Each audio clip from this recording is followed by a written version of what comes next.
स्वागत है YouTube channel physics bye Sanjeev sir classes में। देखिए हम लेकर आए हैं क्रैश कोर्स का तीसरा क्लास और इस क्लास में पढ़ना है हम लोग का चैप्टर 1 का लॉन्ग क्वेश्चन आंसर। तो देखिए क्रैश कोर्स में वैसा ही क्वेश्चन को रखा गया है जो एग्जाम में आता है, तो आप लोगों के लिए ये क्रैश कोर्स बहुत लाभदायक है।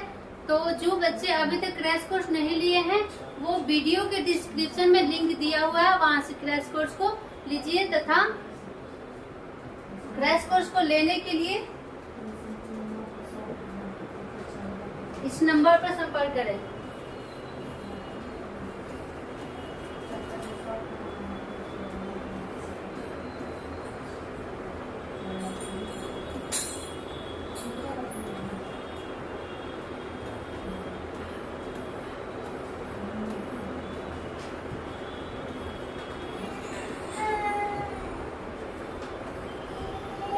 नाइन 9504768169।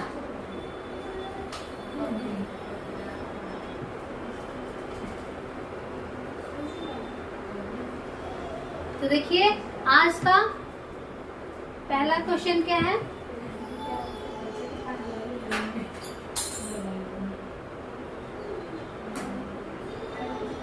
तो देखिए क्वेश्चन है कि मुकुलन क्या है।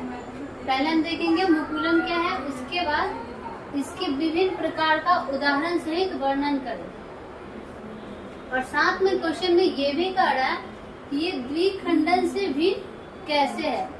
तो देखिए मुकुलन क्या है। तो मुकुलन अलैंगिक जनन की एक विधि है जिसमें क्या होता है कि जो जीव होते हैं उसके जनक निकायों के शरीर क्या होता है कि एक प्रवर्ध उत्पन्न होता है और वो प्रवर्ध अपने जनक से अलग होकर नए जीवों के रूप में उत्पन्न होता है। तो इस प्रकार से हमने देखे कि मुकुलन एक अलैंगिक जनन की विधि है। इसमें जनक के शरीर पर एक कली का निर्माण होता है, जो प्रवर्ध निकलता है उसे कली भी कहते हैं और जिसे क्या मुकुल कहा जाता है, मुकुल कली प्रवर्ध कहा जाता है। और इसमें क्या होता है कि जो यही मुकुल जो होता है जनक के शरीर से अलग होकर नए संतति के रूप में विकसित हो जाता है। अब देखते हैं नेक्स्ट कि जो मुकुलन होता है वो दो प्रकार का होता है। तो देखिए मुकुलन दो प्रकार से होता है।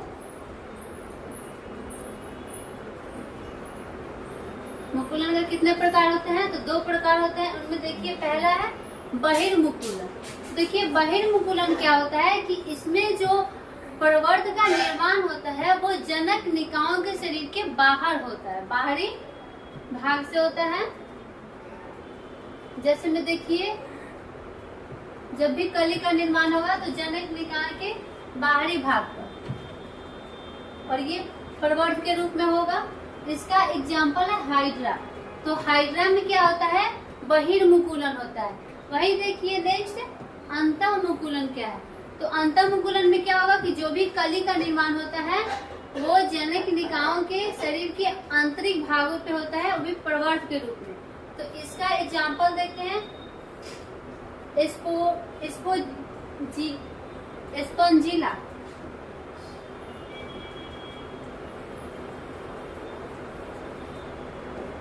तो देखिए यहाँ जो अंतःमुकुलन होता है उसका एग्जाम्पल स्पोंजिला होता है। आप यहाँ देखिए, यहाँ अंतःमुकुलन और बहिर्मुकुलन दोनों का चित्र सामने दिया हुआ है। देखिए ये है हाइड्रा। इस हाइड्रा में क्या है,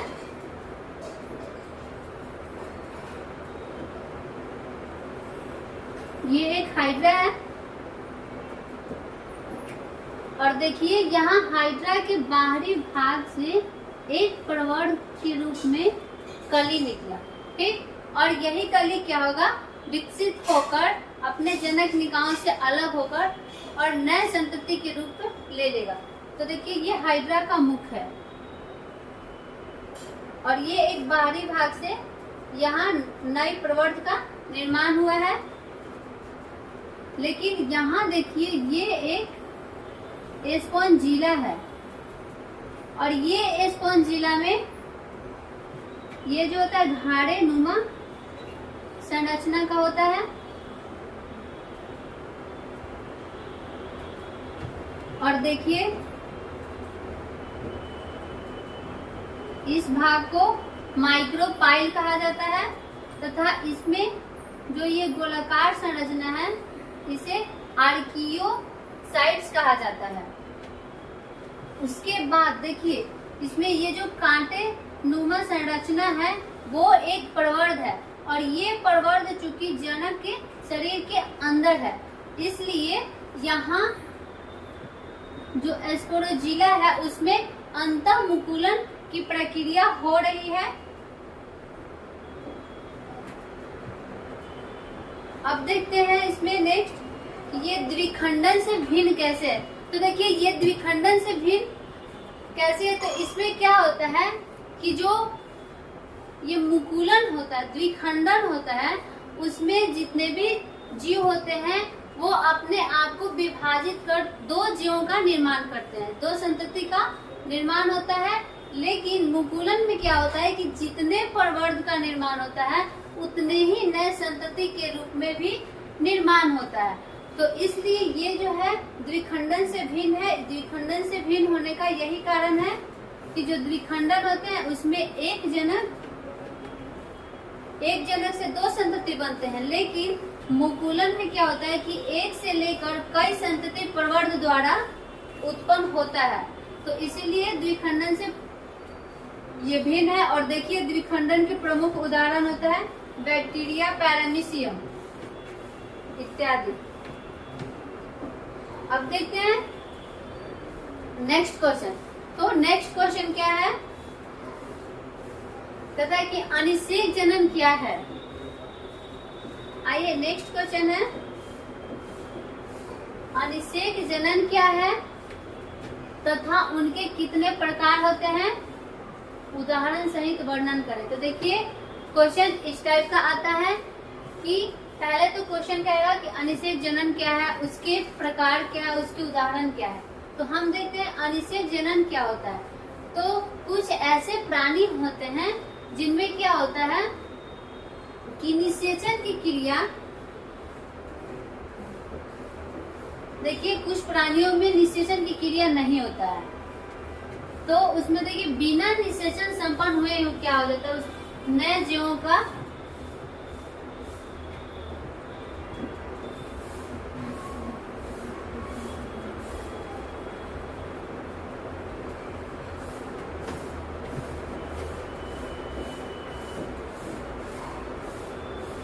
तो देखिए कुछ ऐसे प्राणी होते हैं जिनमें निषेचन की क्रिया हुए बिना नए जीवों का निर्माण हो जाता है और इसी घटना को अनिषेक जनन कहा जाता है। अब इसका उदाहरण देखते हैं। मधुमक्खी, रोटीफर्स पक्षी तथा कुछ छिपकलियों में अनिषेक जनन होता है। आइए अनिषेक जनन के प्रकार को देखते हैं। अनिषेक जनन दो प्रकार के होते हैं। पहला प्राकृतिक अनिषेक जनन। अब ये प्राकृतिक अनिषेक जनन क्या है, तो देखिए ये अनवरत बहुत से जीवों के जीवन चक्र में होता है और इससे भी तीन प्रकार होता है। तो देखिए जो प्राकृतिक होता है अनिषेक जनन वो भी तीन प्रकार का होता है। पहला है पूर्ण अनिषेक जनन। तो जो प्राकृतिक अनिषेक जनन है वो तीन प्रकार का होता है और उसमें पहला है पूर्ण अनिषेक जनन। तो देखिए पूर्ण अनिषेक जनन क्या होता है, ये वैसे जीवों में होता है जिसमें सभी अंडे का विकास अनिषेक जनन द्वारा होता है। अतः क्या होता है, ऐसे जीवों में दो जनन का आवश्यकता नहीं होती है। तो देखिए पूर्ण अनिषेक जनन में क्या होता है कि कुछ ऐसे जीव होते हैं जिनमें निषेचन की प्रक्रिया जो होती है उसमें क्या होता है, जितने भी अंडे का निर्माण होता है वो अनिषेक जनन के द्वारा होता है, अर्थात इसमें दो जनन का होना आवश्यक नहीं होता है। अब इसमें देखिए नर नहीं होता है, सभी जनक जो होती है मादा होती है। उसके बाद यहाँ लैंगिक रूप जो मादा होती है वो लैंगिक रूप से परिपक्व होता है तथा अनिषेचित। यहाँ देखिए अनिषेचित और विकसित होकर फिर मादा संतान उत्पन्न करती है।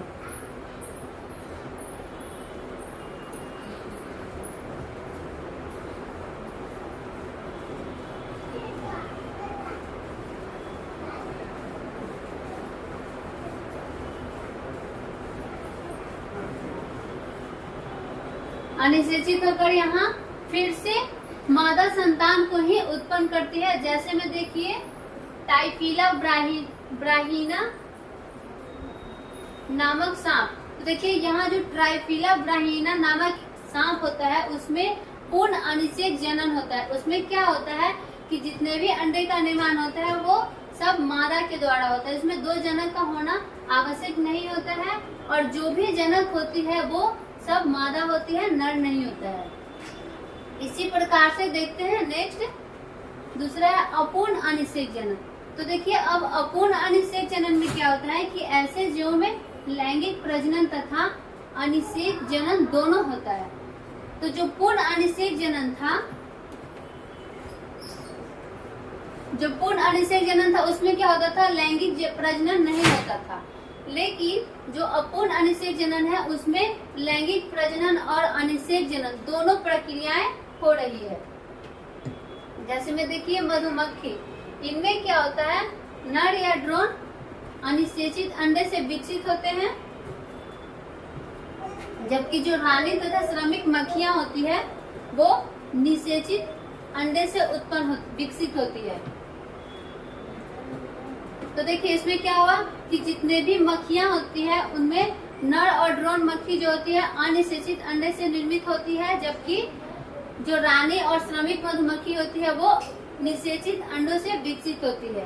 अब देखते हैं तीसरा है पीडोजेनिक अनिषेक जनन। तो देखिए अब पीडोजेनिक अनिषेक जनन क्या होता है, तो ये ऐसे अनिषेक जनन है जो लार्वा में पाया जाता है।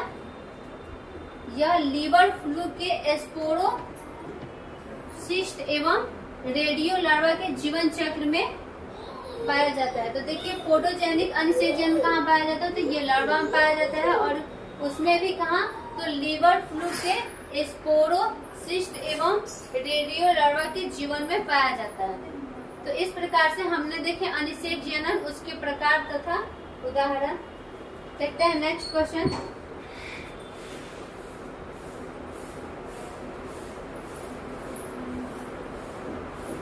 तो देखिए नेक्स्ट क्वेश्चन कहता है कायिक प्रवर्धन क्या है। इसमें संलग्न विभिन्न विधियों का वर्णन करें और कायिक प्रवर्धन के लाभों का वर्णन करें। तो देखिए क्वेश्चन है कि कायिक प्रवर्धन क्या है और इसमें जो भी संलग्न विधियां है उसका वर्णन करें तथा कायिक प्रवर्धन से जो लाभ होता है उसका वर्णन करें, अथवा कायिक प्रवर्धन क्या है, कायिक प्रवर्धन के प्राकृतिक विधियों का वर्णन करें या कायिक प्रवर्धन की कृत्रिम मानव निर्मित विधियों का वर्णन करें। तो यहाँ एक क्वेश्चन को तीन तरह से क्वेश्चन किया जा सकता है। पहला कि कायिक प्रवर्धन क्या है, इसमें विभिन्न विधियों का वर्णन करें। फिर उसी क्वेश्चन को इस तरह से लिखा जा सकता है कि कायिक प्रवर्धन क्या है, कायिक प्रवर्धन की प्राकृतिक विधियों का वर्णन करें, या एक और तरीका है कायिक प्रवर्धन की कृत्रिम मानव निर्मित विधियों का वर्णन करें। तो देखिए इसका, आइए हम लोग इसका आंसर देखते हैं। कायिक प्रवर्धन होता क्या है, तो कायिक प्रवर्धन क्या होता है, कायिक प्रवर्धन एक ऐसी विधि है जिसमें नए पौधों का निर्माण पुराने पौधे के कायिक भागों के द्वारा किया जाता है। तो देखिए कायिक प्रवर्धन में जितने भी नए पौधे होते हैं उसका निर्माण कायिक कोशिकाओं के द्वारा किया जाता है, जिसमें जड़, तना, पत्ती, कली, किसी भी पादप के भाग हिस्सा होता है। अब यह प्राकृतिक या कृत्रिम दोनों तरीकों से होता है। इसमें देखिए प्राकृतिक विधियों, तो प्राकृतिक विधियों में क्या होता है कि जो भी कायिक कोशिकाएं पौधे के कायिक कोशिकाओं होता है वो प्राकृतिक रूप से विकसित होता है नए पौधे के रूप में। तो देखिए इस विधि के द्वारा किसी पादप भाग जैसे जड़, तना, पत्ती, मातृ निकाय पौधे से पृथक होकर अर्थात अलग होकर अनुकूल वातावरण में नए पादपों के रूप में विकसित होता है, और ये निम्न प्रकार से हो सकता है। जैसे में देखते हैं जड़ द्वारा, तो जड़ द्वारा भी यहाँ कायिक प्रजनन होता है, कायिक परिवर्धन। तो इसका एग्जाम्पल है डहेलिया स्वीट पोटैटो। तो डहेलिया और स्वीट पोटैटो है, उसमें कायिक द्वारा जड़ द्वारा कायिक प्रवर्धन होता है। नेक्स्ट है रूपांतरित भूमिगत तना द्वारा। तो देखिए यहाँ राइजोम, बल्ब एवं कॉर्ड, ये सब जो है इसमें जो होता है रूपांतरित भूमिगत तना द्वारा कायिक परिवर्धन होता है। आइए नेक्स्ट है रूपांतरित उपवायवीय तना द्वारा। तो पिस्टिया जो होता है उसमें कायिक परिवर्धन रूपांतरित उपवायुओं के द्वारा होता है। नेक्स्ट है पत्ती या पत्तियों की कली द्वारा। इसका एग्जांपल है ब्रायोफाइलम। तो ब्रायोफाइलम जो पत्थरचट्टा होता है उसमें कायिक परिवर्धन जो होता है पौधे की कली या पत्तियों के द्वारा होता है। अब यहाँ देखिए नेक्स्ट है कृत्रिम विधि। आइए देखते हैं कायिक परिवर्धन की कृत्रिम विधि क्या किस प्रकार से होता है। तो यहाँ मनुष्यों के द्वारा कोई भी वेजिटेटिव भाग द्वारा नए पौधे के तैयार किया जाता है। और इसमें क्या होता है कायिक परिवर्धन को, और इस प्रकार से जो कायिक परिवर्धन होता है उसको कृत्रिम विधि कहते हैं। और ये देखिए ये भी निम्न प्रकार से होता है, जिसमें पहला है रूट कटिंग द्वारा। इसका एग्जाम्पल नींबू है। नींबू में रूट कटिंग के द्वारा कायिक परिवर्धन होता है। स्टेम कटिंग के द्वारा इसमें होता है गुलाब। तो देखिए गुलाब जो होता है उसमें स्टेम कटिंग के द्वारा कायिक परिवर्धन होता है। इसी प्रकार से लेयरिंग द्वारा होता है। इसका एग्जाम्पल जैस्मिन है। ग्राफ्टिंग द्वारा होता है। इसका एग्जाम्पल आम है। तो इस प्रकार से हमने देखे पौधे में कायिक परिवर्धन, वो भी प्राकृतिक और कृत्रिम दोनों प्रकार से। देखिए एक और नेक्स्ट है गूटी द्वारा। इसका एग्जाम्पल नींबू है। तो नींबू में गूटी द्वारा भी यहाँ कायिक परिवर्धन होता है। और कृत्रिम विधि के द्वारा कायिक परिवर्धन से लाभ। तो क्वेश्चन कहा था कि कायिक परिवर्धन के द्वारा लाभ क्या होता है। तो देखिए जो भी कायिक परिवर्धन होता है उसके द्वारा कृत्रिम विधि से लाभ को देखा जाए तो इसमें क्या होता है कि जितने भी नए पौधे होते हैं उसमें वांछित गुणों को प्राप्त करने में मदद मिलता है। और यह रोगरोधी पौधों को विकसित करने में भी मदद करता है। इस प्रकार से यहाँ कायिक परिवर्धन की कृत्रिम विधि से लाभ होती है। अब यहाँ देखिए किस प्रकार से कृत्रिम विधि होती है। तो देखिए ये एक पौधे के तना है। ये पौधे के एक तन, पुराने पौधे के तने हैं। और इनमें क्या हुआ कि अलग से एक दूसरे पौधे के तने को लाकर और इस पौधे के तने के साथ बांध दिया गया। उसके बाद में इसको ये दोनों को पॉलिथीन के द्वारा कवर कर दिया जाता है।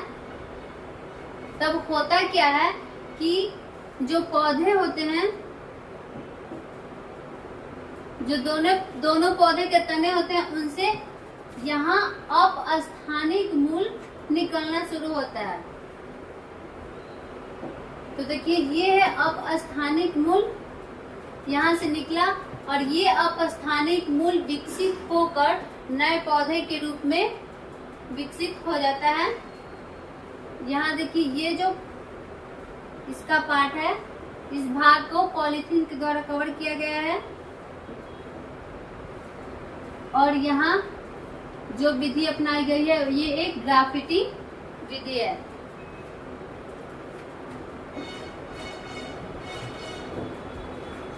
आइए देखते हैं नेक्स्ट क्वेश्चन है परागकण के अंकुरन की अभिक्रिया को उपयुक्त चित्र के द्वारा समझाएं अथवा आवृत बीजी पादपों में नर युग्मों भेद का संक्षिप्त वर्णन करें। तो देखिए यहाँ क्वेश्चन है कि परागकण की अंकुरन अभिक्रिया को चित्र द्वारा समझाएं। और उसी क्वेश्चन को इस तरह से भी लिखा गया है कि आवृत बीजी पादपों में युग्मकों भेदों का संक्षिप्त वर्णन करें। तो देखिए यहाँ इसका आंसर आइए देखते हैं पहले परागकण क्या होता है।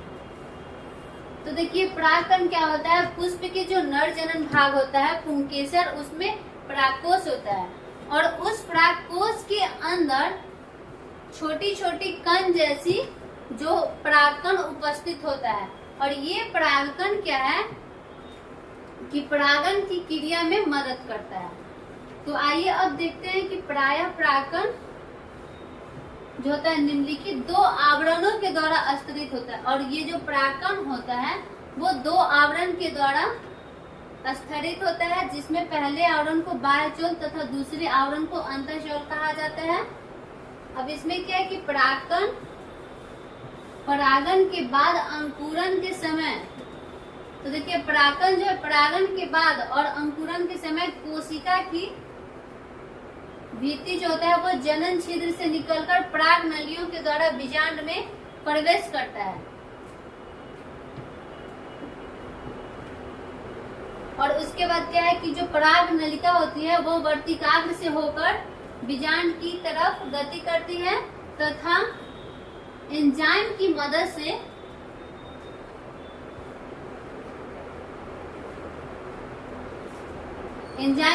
से ये नलिकाओं को नष्ट कर देती है। उसके बाद क्या होता है कि कुछ पादपों में जहां परागकण दो कोशिकीय अवस्था में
तो देखिए नेक्स्ट क्वेश्चन देखते हैं। क्वेश्चन क्या है कि परागकण के अंकुरन की अभिक्रिया को उपयुक्त चित्र के द्वारा समझाएं अथवा आवृत बीजी पादपों में नर युग्मकों भित्ति का संक्षिप्त वर्णन करें। तो देखिए इसमें हमने देखे सबसे पहले परागकण क्या होता है। तो परागकण क्या होता है कि पुष्प की जो नर जनन भाग होता है उस भाग को पुंकेसर कहा जाता है और पुंकेसर में परागकोश होता है और परागकोश में जो कणनुमा संरचना होता है, जो भी कणनुमा उपस्थित होता है उसी को परागकण कहा जाता है। और ये जो परागकण है परागन की क्रिया में मदद करता है। तो देखिए यहाँ अब ये जो परागकण होता है वो दो आवरण के द्वारा स्तरित होता है, जिसके पहले आवरण को बाह्य चोल तथा दूसरे आवरण को अंतःचोल कहा जाता है।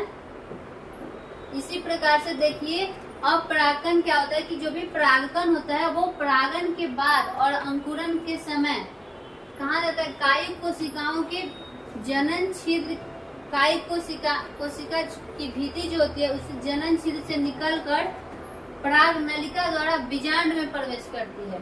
उसके बाद अब ये पराग नलिका जो होता है वो वर्तिकाग्र से होकर बीजांड की तरफ गति करता है तथा एंजाइम की मदद से जो नलिका होती है उसको नष्ट कर देती है। अब यहाँ जो पराग नलिका होती है वो एंजाइम की मदद के द्वारा नष्ट हो जाती है और कुछ पादपों में जहाँ परागकण दो कोशिकीय अवस्था में झड़ जाते हैं और जनन कोशिका का केंद्रक विभाजित होकर दो नर युग्मक का निर्माण करता है। तो देखिए इसमें होता है क्या है, नर युग्मक का निर्माण होता है। और नर युग्मक का निर्माण किस प्रकार से होता है,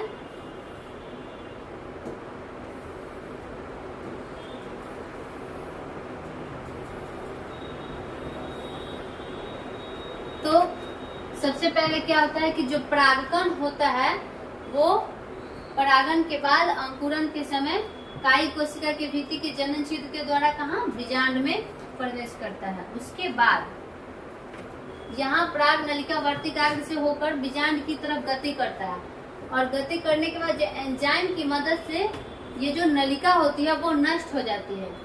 और कुछ पादपों में जब नलिका नष्ट हो जाती है तब कुछ पादपों में क्या होता है कि जो परागकण होता है वो दो कोशिकीय अवस्था में झड़ जाता है और उसके बाद जनन कोशिका के केंद्रक में विभाजित होता है। तो जनन कोशिका के केंद्रक विभाजित होता है और विभाजित होने के बाद यहाँ दो नर युग्मक का निर्माण करता है।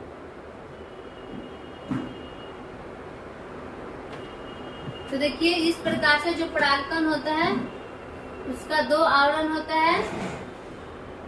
यहाँ देखिए इस आवरण को, ये जो बाहरी आवरण है इस आवरण को बाह्य चोल कहा जाता है तथा इसके जो आंतरिक आवरण है उसे अंतःचोल कहा जाता है। और यहाँ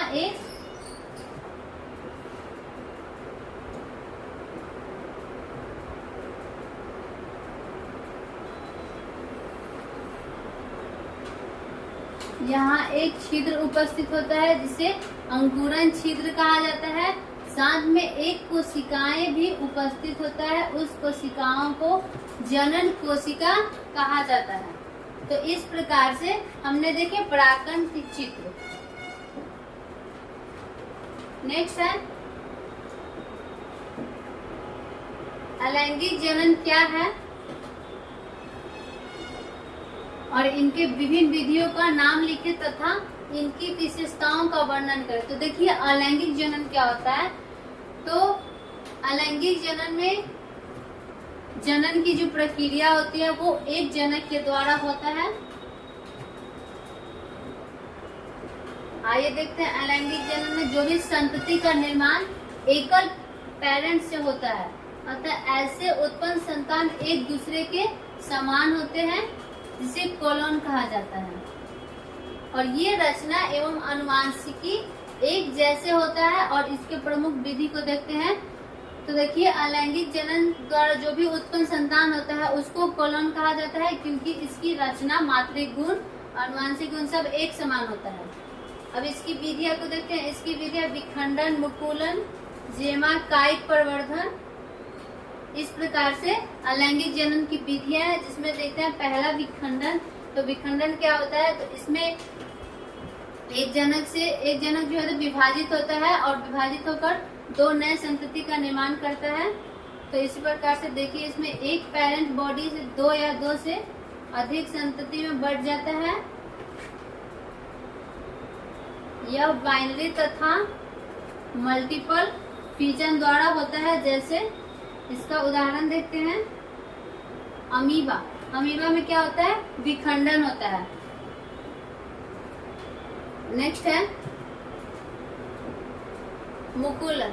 तो मुकुलन में क्या होता है, इस विधि द्वारा किसी भी पेरेंट बॉडी के छोटे कली बर्ड से पूरा संतति का निर्माण होता है। जैसे देखिए हाइड्रा में मुकुलन होता है।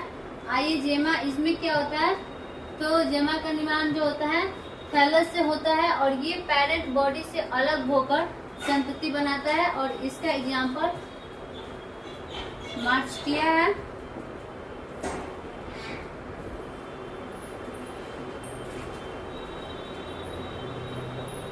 नेक्स्ट है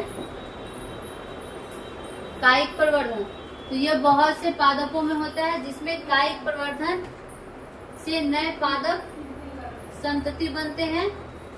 आइए अलैंगिक प्रजनन की विशेषता और लाभ को देखते हैं, क्या होता है इसकी विशेषता। तो इसकी विशेषता क्या है कि यह एकल पितरीय है और इसमें युग्मक प्रायः भाग नहीं लेता है, साथ में इसमें निषेचन भी नहीं होता है और विभिन्नताएं नहीं होती है क्योंकि जीन का पुनर्संयोजन नहीं होता है। तो देखिए अलैंगिक जनन की विधि में क्या होता है कि एकल पितरीय होता है और इसमें युग्मक जो है भाग नहीं लेता है, साथ में निषेचन की प्रक्रिया नहीं होती है अलैंगिक जनन की विधि में, और यहाँ विभिन्नताएं नहीं होती है। क्यों नहीं होती है? क्योंकि जीन का पुनर्संयोजन नहीं होता है। नेक्स्ट क्वेश्चन है, जीवों में लैंगिकता पर नोट लिखे। तो देखिए लैंगिकता क्या होता है। तो पौधे में नर तथा मादा जनन अंग दोनों होते हैं और जब एक ही पौधे में पाए जाते हैं तो लैंगिकता क्या होता है कि पौधे में नर तथा मादा भाग दोनों एक ही पौधे में पाए जाते हैं, तब उन्हें उभयलिंगश्री कहते हैं।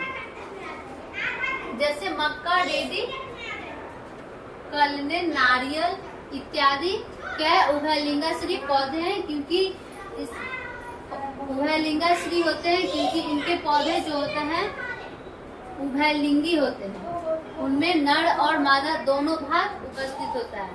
और देखिए जब नर तथा मादा जनन अंग अलग अलग पौधे में मौजूद होते हैं तब उन्हें एक लिंगश्री कहते हैं। तो यहाँ क्या होता है कि पौधे में समानता जो नर भाग और मादा भाग उपस्थित होते हैं। अगर नर भाग और मादा भाग दोनों एक ही पौधे में उपस्थित है तब उसे उभयलिंगश्री कहते हैं, लेकिन वही नर भाग और मादा भाग दोनों अलग अलग पौधे में होते हैं तब उन्हें एक लिंगश्री कहते हैं। तो हमने देखा उभयलिंगश्री का उदाहरण मक्का, डेडी, कलने, नारियल। अब देखते हैं एक लिंगश्री का एग्जाम्पल खजूर, पपीता इत्यादि जो होते हैं एक लिंगश्री होते हैं। अब देखिए कि जिस पुष्प में पुंकेसर तथा स्त्री केसर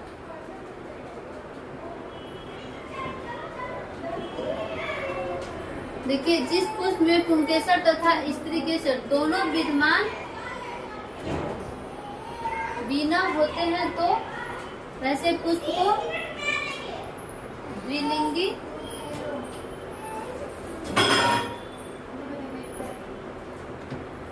देखिए। और उसी प्रकार से जिस पुष्प में पुंकेसर तथा स्त्री केसर दोनों विद्यमान होते हैं तब वैसे पुष्प को द्विलिंगी, तथा जिस पुष्प में केवल एक पुंकेसर या स्त्री केसर होता है उसे एक लिंगी पुष्प कहते हैं। अब आइए जंतुओं में भी एक लिंगी तथा द्विलिंगी प्रजाति होते हैं। जैसे तिलचट्टा एक लिंगी है जबकि यहाँ जो केचुआ है वो द्विलिंगी प्राणी का उदाहरण है। तो इस प्रकार से हमने लैंगिकता को जाना। अब आइए नेक्स्ट क्वेश्चन है, पुष्पीय पादप में भ्रूणोद्भव का वर्णन करें। तो देखिए पुष्पीय पादप में भ्रूणोद्भव किस प्रकार से होता है। तो देखिए पुष्पीय पौधे में जाइगोट अंडाशय के अंदर बनता है, उसके बाद यहाँ निषेचन के पश्चात पुष्प का जो बाह्य दल होता है तथा पंखुड़ियां वो मुरझाकर गिर जाती है। हालांकि कुछ पौधे जैसे अब इसमें भी देखिए कुछ ऐसे पौधे हैं जिनमें ऐसा नहीं होता है। जैसे रसभरी में बाह्य दल फल को सभी पूरी तरह बांके रहता है। टमाटर, बैगन में भी जो बाह्य दल होते हैं वो लगे रहते हैं। अब यहाँ देखिए अंडाशय विकसित होकर फल बनाता है और यही अंडाशय आगे चलकर फल भित्ति का निर्माण करता है और ये फल भित्ति जो होती है फल तथा बीजों का रक्षा प्रदान करती है।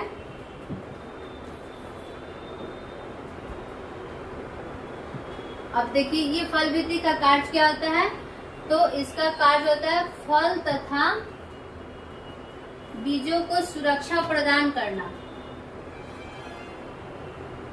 और अंडक विकसित होकर बीज बनता है। उसके बाद ये भ्रूण बीज के अंदर होता है। अब ये जो बीज होता है उसके अंदर भ्रूण का निर्माण होता है और विकिरण के पश्चात बीज अनुकूल परिस्थितियों में मिलने पर अंकुरित होते हैं तथा अंकुरन के पश्चात नए पौधे को जन्म देते हैं। तो इस प्रकार से यहाँ पुष्पीय पादप में भ्रूणोद्भव की प्रक्रिया होती है कि सबसे पहले क्या होता है कि जितने भी पुष्पीय पौधे होते हैं उनमें जाइगोट का निर्माण होता है और ये जाइगोट का निर्माण जो होता है अंडाशय के अंदर होता है। उसके बाद निषेचन होता है। निषेचन के पश्चात जो बाह्य दल, पंखुड़ियां ये सब जो होती है मुरझा कर गिर जाती है और उसके बाद गिर जाती है। लेकिन कुछ ऐसे पौधे हैं जिसमें ऐसा नहीं होता है। जैसे देखिए रसभरी में बाह्य दल जो होता है वो फल के सभी पूरी तरह से ढके रहता है और यहाँ बैगन, टमाटर, बैगन में भी बाह्य दल जो होते हैं लगे रहते हैं। लेकिन अब क्या होता है कि अब उसमें क्या होता है, उसके बाद निषेचन के बाद जो होता है यहाँ जो अंडाशय होता है उससे फल का निर्माण होता है और अंडाशय जो होती है आगे चलकर भीति का निर्माण करती है। फल भीति का, अंडाशय भीति फल भीति का निर्माण करती है और ये फल भीति फल तथा बीजों को सुरक्षा प्रदान करती है। उसके बाद विकिरण के पश्चात नहीं, ये जो बीज जो अंडक होता है वो बीज का निर्माण करता है। जैसे ही फल वृत्ति का निर्माण होता है तब उसमें जो उपस्थित अंडक होता है वो बीज का निर्माण करता है और बीज के अंदर भ्रूण का निर्माण होता है और ये भ्रूण जो होता है विकिरण के पश्चात जो बीज होता है अनुकूल परिस्थितियों से मिलने के बाद अंकुरित होता है और अंकुरित होकर नए पौधों को जन्म देता है। इस प्रकार से अब आइए नेक्स्ट क्वेश्चन। अगला क्वेश्चन है असंग जनन क्या है, इसके प्रमुख उदाहरण दे। बागवानी तथा कृषि में इसके महत्व वर्णन करें, महत्वों का वर्णन करें। तो देखिए क्वेश्चन है कि असंग जनन क्या है और इसके प्रमुख उदाहरण क्या है और साथ में बोलते हैं कि जो बागवानी तथा कृषि में इसका क्या महत्व है उसका वर्णन करें। तो देखते हैं असंग जनन क्या होता है। तो असंग जनन लैंगिक जनन का एक रूप है जो लैंगिक जनन का मिमिक्स है, जिसमें बिना निषेचन के ही बीज की उत्पत्ति हो जाती है। तो देखिए असंग जनन में क्या होता है कि असंग जनन वैसी प्रक्रिया है जिसमें निषेचन हुए बिना बीज का निर्माण हो जाता है। अब देखिए इसमें आता है घास तथा एस्टीडेसी की कुल प्रजातियों में बहुत सी समान रूप से पाया जाता है। अब यह अनिषेक जनन तथा एपोगैमी द्वारा होता है। उत्पन्न संततियों में भ्रूण आनुवांशिक रूप से पेरेंट से समान होता है। अब देखिए इसमें जो अनिषेक जनन के द्वारा जितने भी उत्पन्न होते हैं संतति वो सब पेरेंट्स यानी जनक के समान होते हैं और इन्हें कोलोन कहा जाता है।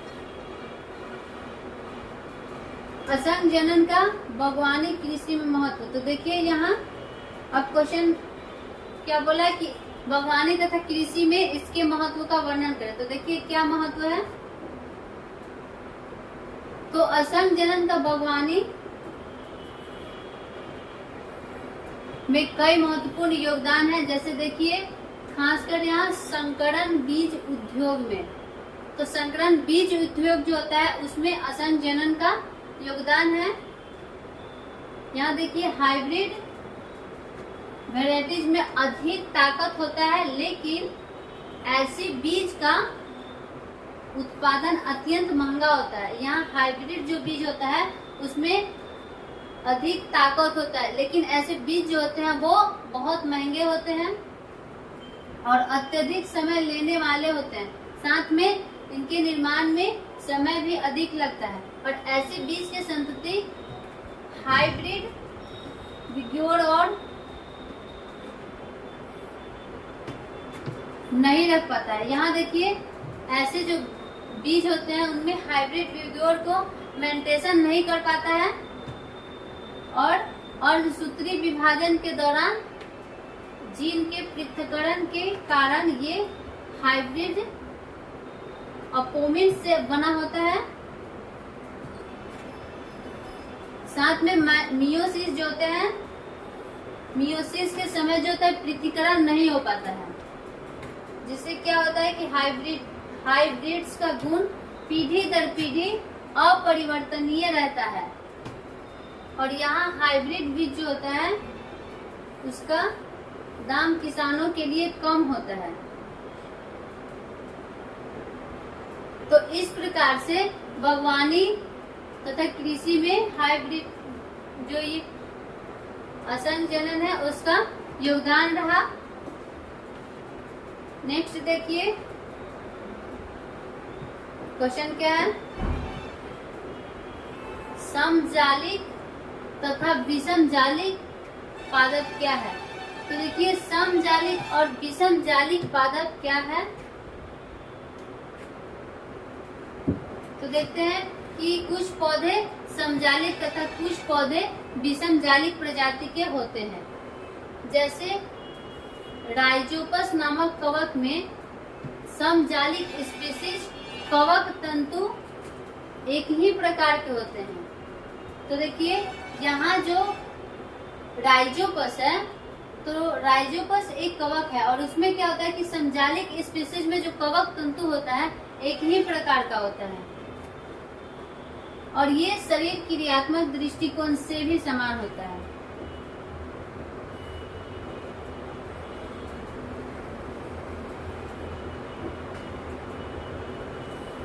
तो यहाँ देखिए साथ में कहा जाता है कि इसका जो शरीर होता है वो क्रियात्मक दृष्टिकोण से जो भी एकदम समान होता है, परंतु यहाँ विषमजालिक स्पीशीज में क्या होता है कि दो प्रकार के थैलस पाए जाते हैं और जिसमें दोनों थैलस का बाहरी आकार जो होता है एक समान होता है। तो दोनों थैलस जो होता है बाह्य आकार में तो समान होते हैं, लेकिन परंतु क्या होता है शरीर की क्रियात्मक दृष्टिकोण से भिन्न होता है और थैलस की इस अवस्था को विषमजालिकता कहते हैं। तो इसमें क्या होता है कि जो विषमजालिक स्पीशीज होते हैं उनमें दो प्रकार के थैलस होते हैं और वो थैलस बाहरी आकार में एक समान होते हैं, लेकिन उनका शरीर का दृष्टिकोण देखा जाए तो वो भिन्न होता है और ये भिन्नता, इसी भिन्नता को विषमजालिकता कहते हैं। और ऐसे स्पीशीज में लैंगिक जनन के समय दो भिन्न कवक जाल जैसे स्ट्रेन तथा स्ट्रेन की जरूरत पड़ती है।